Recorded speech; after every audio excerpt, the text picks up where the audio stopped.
فيلمنا بيبدأ مع صديقنا هاتش منسل وهو مضروب ومتبهدل ولابس كلبشات وظباط بتحقق معاه، والمحققة بتقول له انت مين؟ واللي رد بكل برود وقال لها انا ولا حاجة، انا نكرة.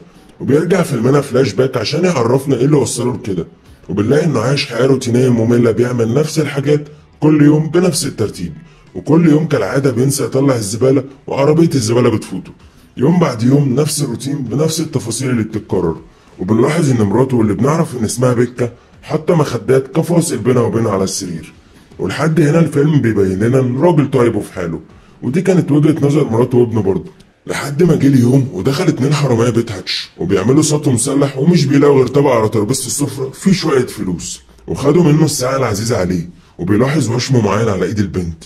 والغريبة ان هاتش كان مستسلم لهم على الاخر، وفجأة بينزل ابنه بليك من على السلم ويوقع الحرامي على الارض، والبنت اللي مع الحرامي انشغلت عن هاتش، وبيجيب مضرب الجولف عشان يضربها على دماغها، لكنه اتردد فجأة وبعد عنها ورجع في كلامه وقال لابنه يسيب الحرامي. وهنا الحرامية مشوا. ولما جه البوليس سأل هاتش هو انت ليه ما ضربتوش بمضرب الجولف؟ طبعا عيلته زعلانين ومستغربين من موقفه الجبان ده، حتى جاره استغرب ان هاتش سكت وقال له ان لو مكانه كان ضربهم وطحنهم. هاتش شغال محاسب في شركة بتاعته هو وحماه واخو مراته، ودايما بيحاول يقنع حماه انه يشتري نصيبهم في الشركة وتبقى ملكه لوحده.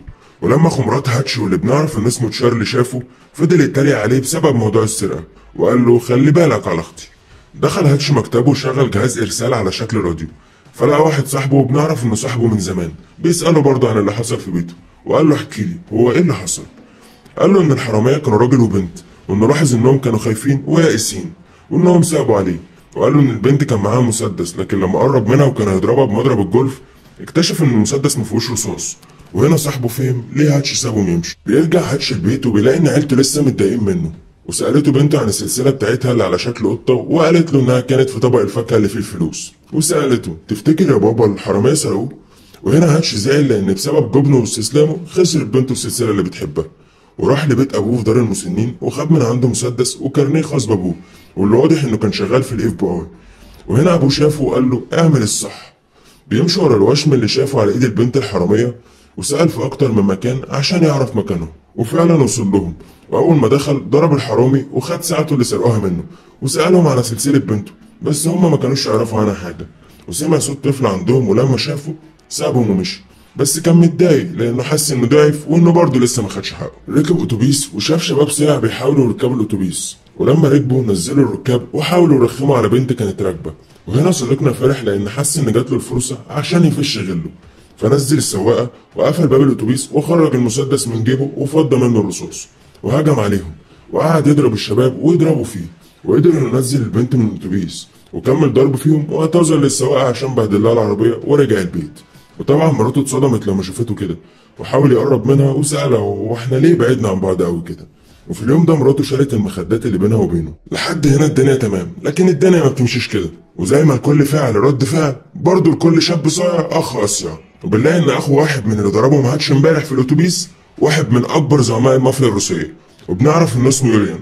ولما عرف اللي حصل لاخوه راح المستشفى واكتشف هناك ان اخوه بين الحياه والموت، فدخل الاوضه اللي فيها اصحابه، واول ما شاف واحد منهم يسيبه قام مديله، وشافهم كلهم وقال لهم مين اللي عمل كده في اخويا.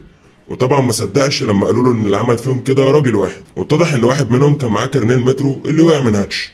وفي الوقت ده هاتش جاله تليفون من صديقه وسأله حسيت بايه لما عملت كده امبارح؟ فقال له حسيت اني مرتاح. وصاحبه قال له انا مبسوط ان رجوعك للي كنت بتعمله حسسك احساس حلو، لكن انت دلوقتي عندك مشكله. وحذره ان واحد من اللي ضربه من امبارح اخوه يوليان زعيم مافيا، وده شخصيه صعبه ومش هيسكت على اللي انت عملته.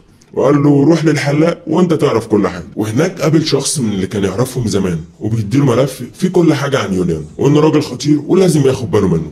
في نفس الوقت ده يوليان كان مكلف حد بانه يجيب له معلومات عن هاتش، وقدر فعلا يعرف معلومات عنه، وساعتها طلب من رجالته انهم يجيبوا له هاتش حي.